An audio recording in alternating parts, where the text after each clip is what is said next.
भगवान परमात्म्याच्या सेवेसाठी चिंतनासाठी निवडलेला विषय. इंद्रायणीच्या तटावर भंडाऱ्या भामचंद्राच्या सानिध्यात भक्तीची साधना करून सर्वसामान्यांसाठी त्या महात्म्यानं मोक्षाचा देवयान मार्ग खुला केला आणि 4,500 अभंगांचा पवित्र गाथा तुमच्या माझ्या हातात दिला. ते वारकरी भूषण संतश्रेष्ठ जगद्गुरु जगतमान्य देहूर निवासी तुकोबराय यांच्या पवित्र गाथ्यातील 4 चरणांचा सकल जीवाच्या उद्धाराच्या हेतून मंदिरात गेल्यानंतर देवाकडे काय मागावं आणि जे मागितल्यानं आपलं हित होईल हे सांगणारा अभंग चिंतनासाठी निवडलेला आहे. विठ्ठल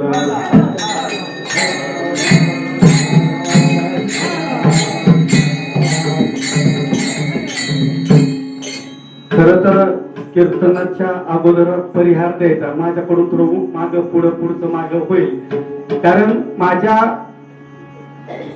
या जीवनातील आजचा दिवस हा माझा पुनर्जन्म आहे. मी तुमच्या सगळ्यांच्या समोर उभा आहे. खरं तर तुमच्या अंगा खांद्यावर खेळून लहानाचा मोठं होत. तुम्ही सगळे महाराज म्हणत होते म्हणून ते नाव सार्थक करायसाठी एवढा केलेला अट्टहास, बाकी काहीच नाही. का बालक बोबडा बोली का वाकोड विचुका पावली ते चोच करून माऊली रिचे जीवे. ज्याप्रमाणे आईचं अंतकरण असतं, आपलं लेकरू बोबडं बोलतं, वेडवाकडं बोलतं, पण त्याचा हर्ष त्याचा आनंद आईच्या अंतकरणामध्ये होतो. आणि त्याप्रमाणे या ठिकाणी तुम्ही सर्व मायबाप तुम्ही जे काही सांगणार आहे, काय बोलणार आहे मला माहित नाही. इथं आल्यानंतर कीर्तन कसं करायचं असतं हे मी कीर्तन खूप ऐकले, पण ऐकणं वेगळं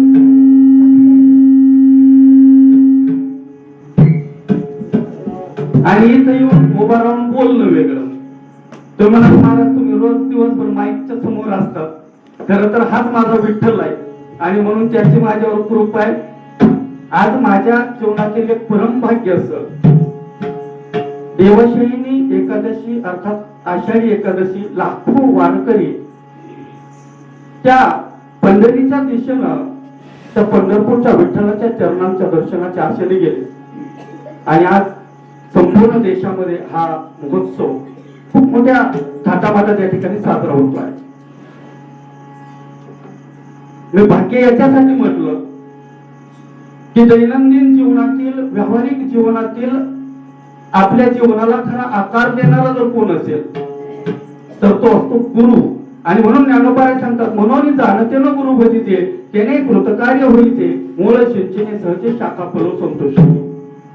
एखादं सुकलेलं झाड आहे आणि त्या झाडाच्या मुळाला झाडाच्या बुडक्याला जर आम्ही थेंब थेंब पाणी घातलं तर त्या झाडाच्या सगळ्या शाखा म्हणजे सगळ्या फांद्या पानं फुलं त्या प्रफुल्लित होतात. त्याप्रमाणे आपल्या सर्वसामान्य जडजीवाच्या दैनंदिन जीवनामध्ये गुरुनी केलेला मार्गदर्शन गुरुनी दाखवलेली वाट हे त्या जीवनाच्या त्या माणसाच्या अनन्य शाखा प्रफुल्लित करत असते. त्यांनी माझ्या करंगळीला धरून मला लिहायला वाचायला शिकवलं. ते देवकर गुरुजी माझ्या समोर बसलेले आणि गुरुच्या समोर पहिल्यांदा कीर्तनाला उभा राहण्याचाही सौभाग्य माझ्या जीवनात मला अजूनच लाभलं. ज्यांच्या सोबतीनं परमार्थाच्या वाटेवर साधना करत असताना कुठंतरी त्या भगवान परमात्म्याचं नामचिंतन व्हावं, नामस्मरण करावं म्हणून या ठिकाणी भजनामध्ये आलो. भजनातला भयही कळत नव्हता.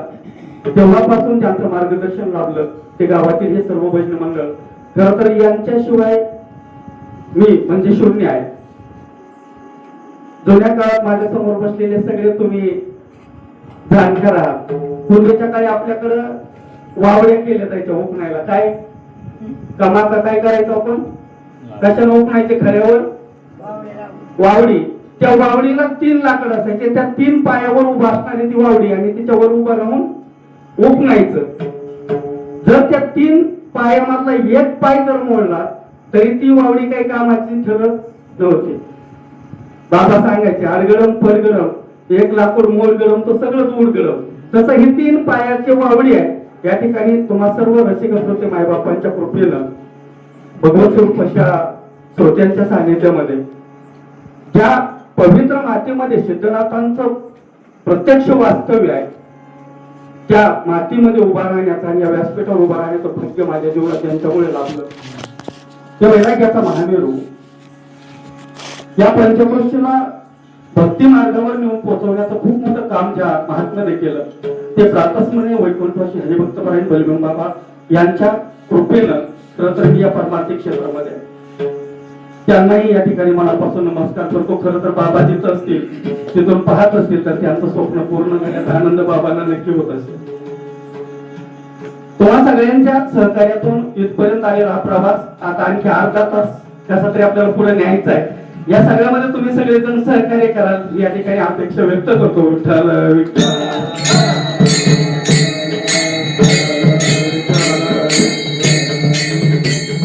प्रसंग असा घडला, मृग नक्षत्रामध्ये पाऊस पडला. जसा याही वर्षी थोडा उशिराच पडला. अधिकाचा महिना आला होता. अधिक मासामुळे पावसाळा उशिरा चालू झाला. पाऊस पडला. शेतकरी राजानं शेती पेरायला सुरुवात केली. सगळ्यांच्या पेरण्या झाल्या. धान्य थोडं थोडं उगवायला लागलं. शेतकरी विसावला. उन्हाळाभर केलेलं कष्ट त्याचं सार्थकी लागलं. आणि त्या भंडाऱ्या भामचंद्राच्या सान्निध्यामध्ये साधना करत असताना तो गोरावांना वाटलं लाखो लोक ज्या विठ्ठलाच्या भेटीसाठी असूसलेले असतात, स्वतःच्या प्रपंचावर पाणी सोडून स्वतःच्या जीवनाचं इच्छित साध्य करण्यासाठी पंढरपूरच्या दिशेनं लाखो लोक चालले आहेत. तर चला आपणच या सगळ्यांना घेऊन त्या पंढरपूरच्या दिशेनं जाऊ. तुकाराम महाराजांनी ठरवलं 20 दिवस आषाढी एकादशी पुढे आहे आणि म्हणून तुकोबराय त्या देहू गावातून निघाले. त्यांच्यासोबत त्यांचे ठरलेले 14 टाळकरी. तर ते देहूवरून आळंदीला आले. आळंदीवरून ज्ञानोबारायांच्या चरणांवरती नतमस्तक होऊन ज्ञानोबारायांचं दर्शन घेऊन त्यांनी त्या पादुका आपल्या डोक्यावर घेतल्या आणि पंढरपूरच्या दिशेने निघाले. आता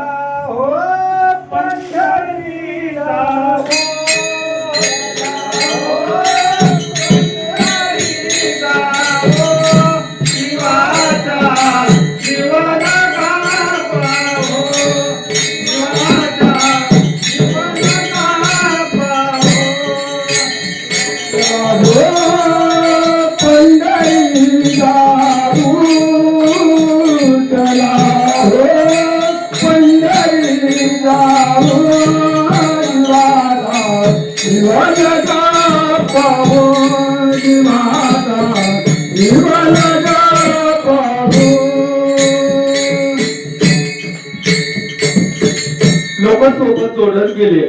हळूहळू वेलेकरी विना हातात घेऊन तुकोबाराय त्या विठू नामाच्या गजरामध्ये तल्लीन झाले. जसं आपल्या शेजार आसपासवरून प्रत्येक गावातून दिंड्या पंढरपूरला जात आहेत तशा लाखो लोक जुळत गेले, जमत गेले. या सगळ्यांना सोबत घेऊन प्रत्येक मुक्कामाच्या ठिकाणी कुठं कीर्तन, कुठं प्रवचन, कुठं भजन असं करत करत हा मेळा, हा सोहळा या ठिकाणी पंढरपूरच्या सीमेवरून पोहोचला. वाखरी पार केली आणि वाखरी पार केल्यानंतर प्रत्येक भक्ताला त्या देवाच्या भेटीची एवढी आस लागलेली असते. त्या प्रेमापोटी प्रत्येक भक्त धावत धावत त्या विठ्ठलाच्या दिशेनं जायला लागला. तो गोबांना वाटलं चला आपल्या जीवनाचंही सार्थक झालं, आपण या पंढरपूर क्षेत्री आलेलो आहोत. तिथे गेल्यानंतरचा काही नियम आपल्या वारकरी संप्रदायाने आपल्याला घालून दिले आहे. त्याच्यामध्ये इंद्रायणीच्या चंद्रभागेच्या तीर्थामध्ये स्नान करणं आणि हरिकथा करणं हे खऱ्या अर्थानं वारकऱ्यांसाठी सांगितलेलं आपल्याला नाममंत्र आहे. सर्व वारकऱ्यांनी इंद्रायणी त्या चंद्रभागेमध्ये स्नान केलं, आंघोळी केल्या. नामदेव पायरीपर्यंत पोहोचले. नामदेव पायरीचं दर्शन घेतलं आणि देवकर गुरुजी पूर्वीचे महाराज रांगेमध्ये दर्शन घ्यायचे. मी पूर्वीचे याच्यासाठी म्हणतो, आता आम्ही कुठं रांगेत उभं राहायला तयार नाही. तुकोबाराय वारी त्या दर्शन बारीमध्ये उभा राहिले. हळूहळू ती बारी पुढे सरकत होती. जसं जशी ती बारी पुढे सरकत होती तसं तसं तुकोबारायांचं अंतःकरण उचलून लागलं. त्या तुकोबारायांच्या अंतःकरणामध्ये त्या देवाचं स्वरूप उमटायला लागलं. जसं एखाद्या मुलीचं लग्न जमलेलं असतं आणि पूर्वीच्या काळी लग्न आजोबा, मामा असे कोणीतरी नातेवाईक जमवायचे, आई वडील जमवायचे आणि मुलीला ते मुलगा माहित नसायचा. कारण मुलीला नवरदेव दाखवण्याची प्रथा आपल्याकडे नव्हती. मग ती लग्न जमल्यानंतर तिचा साखरपुडा व्हायचा आणि ती दारामध्ये दळण करत किंवा तांदूळ निवडत बसलेली असायची. त्या तांदळाच्या परातीमध्ये त्या मुलीला आपल्या नवऱ्याचं प्रतिबिंब दिसायचं. ती कल्पना करायची माझा नवरा कसा दिसत असेल, आता माझ्या समोर बसलेल्याचा हा अनुभव असेल कदाचित, कारण तुमच्या काळात मोबाईल नव्हते. आता अगोदर मोबाईलवर फोटो पाहून पसंती दिली जाते. अगदी त्या नववधूसारखी अवस्था आमच्या तुकोबारायांची झाली आणि तुकोबारायांनी हळूहळू पावलं पुढे पडत होती. एकदाच ती बारी तुकोबाराय त्या देवाच्या पांडुरंगाच्या गाभाऱ्यामध्ये आले. तर मूर्तीच्या समोर पाहिलं त्या देवाचं राजस असं सुकुमार असं रूप पाहून या ठिकाणी तर तुकोबारायांच्या मनामध्ये अतिशय आनंद निर्माण झाला. राजस सुकुमार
परमात्म्याचं राजस असं रूप देवानं पाहिलं. त्या बरोबर आहे ना, तुम्ही मी काही पण सांगू शकतो, सांगेल इथून तुम्ही हा म्हणू नका. मी काय म्हटलो, विठ्ठलाचं रूप देवाने पाहिलं असं नाही. त्या विठ्ठलाचं ते राजस सुकुमार असं रूप त्या तुकोबारायांनी पाहिलं आणि त्या तुकोबारायांचं अंतःकरण उचमळलं आणि तुकोबारायांनी सांगितलं की अरे देवा, ज्याच्यासाठी धडपडलो, ज्याच्यासाठी तडपडलो, या एका गोष्टीसाठी आयुष्य घालवलं, यासाठी केला होता यासाठी केला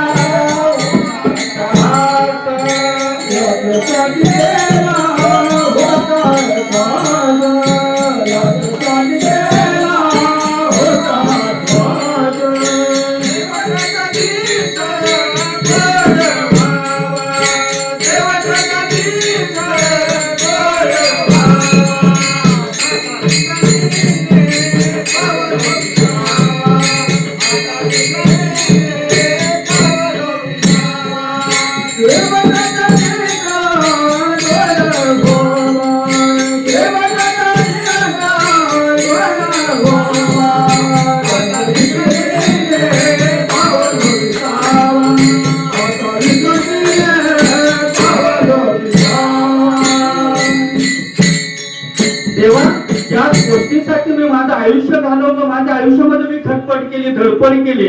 त्या भंडाऱ्या भामचंद्राच्या काट्याच्या वनामध्ये मी माझं आयुष्य घालवलं देवा. आज मी धन्य झालो. समोरून देव पाहत होता. त्या देवाच्याही डोळ्यातून अश्रूच्या धारा गळू लागल्या, कारण देवालाही आनंद झाला होता की धन्य झालो तुकोबा की तुमचं दर्शन मला झालं. खर तर गुरुजी थोडं लहान तोंडे मोठा घास घेतोय. धन्य दीन संत दर्शनाचा, धन्य दीन संत दर्शनाचा.